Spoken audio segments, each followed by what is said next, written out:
झटका। गुजरात में बिपरजॉय तूफान के बाद कई जिलों में तेज हवाओं और भारी बारिश की वजह से भयंकर तबाही मच गई। गुजरात के कच्छ में बिपरजॉय तूफान ने जबरदस्त तबाही मचाई। वहां का जखौ पहला इलाका था जहां एक दिन पहले तूफान समुद्र तट से टकराया।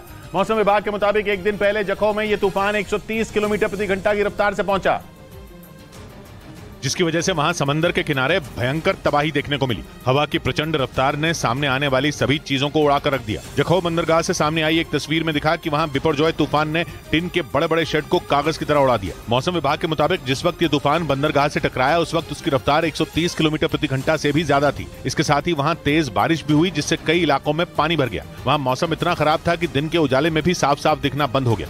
हालांकि बाद में तूफान की रफ्तार कम हुई, तब जाकर लोगों को संभलने का मौका मिला। गुजरात के द्वारका से भी तबाही की ऐसी ही तस्वीरें सामने आई। तूफान के गुजरने के बाद भी वहां पूरे दिन मूसलाधार बारिश होती रही। इस दौरान हवा की रफ्तार भी काफी तेज थी, जो अपने साथ सब कुछ उड़ा ले जाना चाहती थी। ऊपर से तेज बारिश ने मुश्किलें और ज्यादा बढ़ा दी। आप अंदाजा लगा सकते हैं कि अभी हवा कितनी तेज है।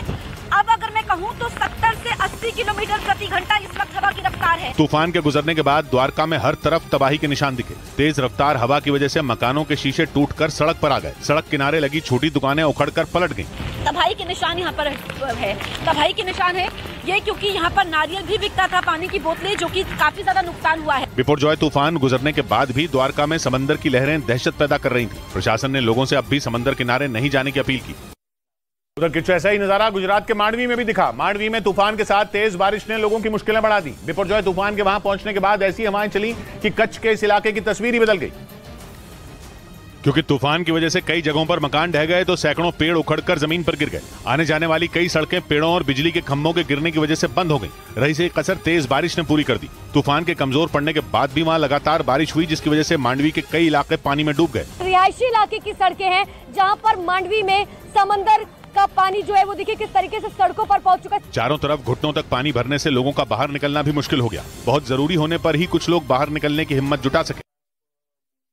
और बिपरजॉय तूफान ने गुजरात के भुज जिले में भी भीषण तबाही मचा दी। बारिश की वजह से कई इलाकों में पानी भर गया तो तेज हवा की वजह से बिजली के खंभे और भारी भरकम पेड़ जड़ से उखड़ गए और ऐसा लगा मानो वहां से सुनामी गुजर गई। कुछ ही घंटों में बिपरजॉय तूफान ने भुज शहर की सूरत बिगाड़ कर रख दी। शहर के मेन रोड पर एक बिजली का पोल जमींदोज नजर आया तो कई जगह पेड़ों की डालियां गिरी दिखी। बिपरजॉय तूफान के दौरान हुई बारिश के बाद वहां कई जगहों पर पानी भर गया। भुज को लखपत से जोड़ने वाले रोड पर तो लगा जैसे सैलाब आ गया हो। बारिश का मटमैला पानी तेज रफ्तार से सड़क पर बहता दिखा। मुसीबत की इस घड़ी में एनडीआरएफ की एक टीम वहां मौजूद थी जो लोगों से बहाव की तरफ न जाने की अपील करती दिखी। इस बीच गुजरात के कच्छ में नलिया में बिपरजॉय तूफान के टकराने के बाद तेज हवाओं के साथ जबरदस्त बारिश हुई। नलिया के सभी इलाकों में तूफान का असर कई घंटे बाद भी बना रहा और इस तूफान की वजह से इतनी तेज हवाएं चली कि कई जगहों पर बड़े बड़े पेड़ उखड़ गए। बिजली के कई खंभों पर भी तूफान की मार पड़ी, जिसके बाद राहत और बचाव दल की कई टीमें उन पेड़ों और बिजली के खंभों को हटाने में जुटी रहीं। कुछ पेड़ तो मकानों और दुकानों पर भी गिर गए थे, लेकिन तेज हवाओं की वजह से एनडीआरएफ और एसडीआरएफ की टीमों को उन्हें हटाने में भारी परेशानी का सामना करना पड़ा। अभी जो गस्टिंग स्पीड के साथ बताया जा रहा है 80-90 की रफ्तार है यहाँ पर। हालांकि बिपरजॉय तूफान के नलिया पहुंचने से पहले ही प्रशासन ने वहां धारा 144 लागू कर दी थी। इसके साथ ही लोगों को घरों में रहने की सख्त हिदायत भी दी गई थी। इसी वजह से तूफान के अगले दिन भी लोग बाहर नहीं निकले, क्योंकि चक्रवाती तूफान से गुजरात के कई जिलों में ऐसी भीषण तबाही मचाई कि लोगों के होश उड़ गए। एनडीआरएफ ने जानकारी दी कि तूफान की वजह से 23 लोग जख्मी हो गए, जबकि तूफान आने से पहले पोरबंदर और राजकोट में 2 लोगों की मौत हो गई। एनडीआरएफ ने बताया कि बिपरजॉय तूफान ने गुजरात के 8 जिलों में तबाही मचाई। इस दौरान भारी बारिश और तेज हवा की वजह से वहां 800 से ज्यादा पेड़ गिर गए। तूफान की वजह से करीब 300 से ज्यादा बिजली के खंभे उखड़ गए, जिससे 1000 गांवों की बिजली गुल हो गई। तेज हवा और भारी बारिश की वजह से गुजरात के 8 जिलों में 500 से ज्यादा घरों को नुकसान पहुंचा। 23 लोग घायल हुए हैं। घरों के डैमेजेस की बात करें तो 500 से अधिक घर डैमेज हुए। हालांकि राहत और बचाव की टीमें तूफान प्रभावित इलाकों में मुस्तैद दिखी। हालात खराब होने के बावजूद एनडीआरएफ और एसडीआरएफ की टीमों ने लोगों का रेस्क्यू किया। तूफान की वजह से गुजरात के द्वारका में समंदर किनारे के गाँव में पानी भर गया। ग्राउंड जीरो पर मौजूद न्यूज 18 की टीम ने प्रभावित इलाकों में पहुंचकर लोगों से उनका हाल जाना और कमर तक भर चुके पानी में फंसे लोगों से बातचीत की। यहाँ पे ये सब रहते थे, यहाँ डूब गए, वहाँ पे गए। अच्छा, सामान ले गए थे अपना? नहीं, सामान सब चला गया। पानी में डूब चुके रास्तों से बड़े लोग तो किसी तरह निकल रहे थे, लेकिन छोटे बच्चों के लिए मुसीबत ज्यादा थी। छोटे बच्चों को पानी से बाहर निकालने के लिए लोगों ने प्लास्टिक की टंकी को काटकर नाव बना दी। इनको टंकी में बिठाया गया था क्योंकि नाव तो नहीं आ सकती और बच्चे कैसे चलेंगे। वहाँ मौजूद लोगों ने बताया कि बारिश का पानी उनके घरों में घुस गया, जिसकी वजह से उनके कपड़े और खाने पीने का सामान पूरी तरह भीग गया।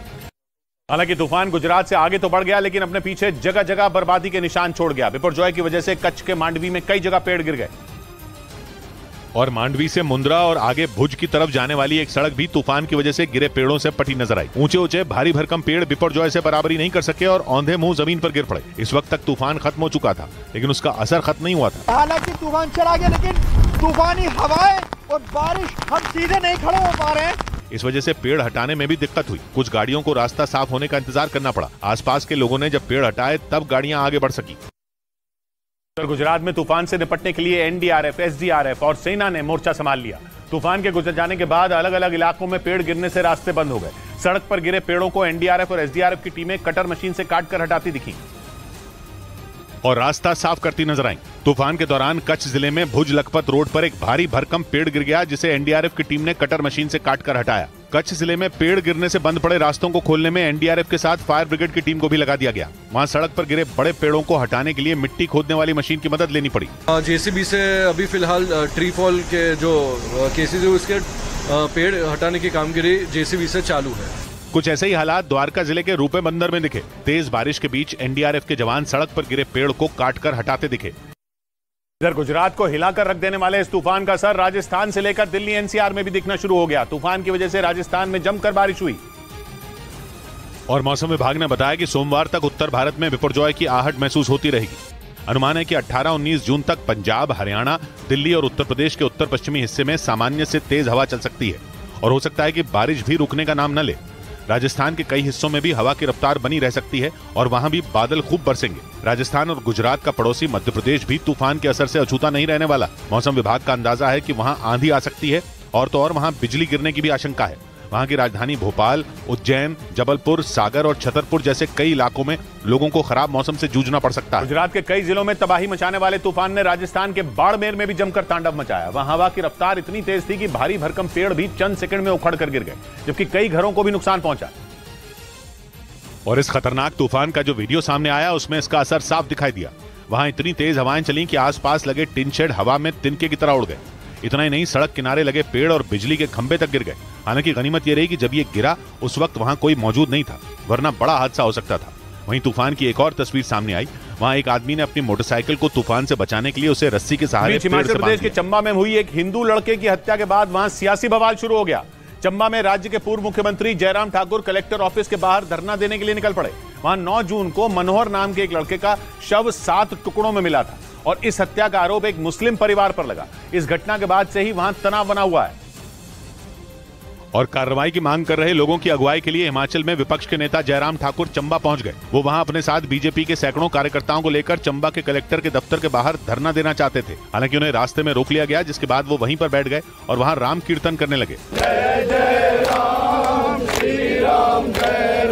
आरोप है कि वहां 7 जून को एक हिंदू लड़के को मारकर उसके शरीर के 7 टुकड़े कर दिए गए थे, जिसका इल्जाम उस मुस्लिम परिवार पर लगा जिनकी बेटी के साथ उस लड़के का प्रेम प्रसंग बताया जाता है। इस घटना के बाद चंबा में लोग आग बबूला हो गए। यहां तक कि उन लोगों ने आरोपियों के घर को भी आग के हवाले कर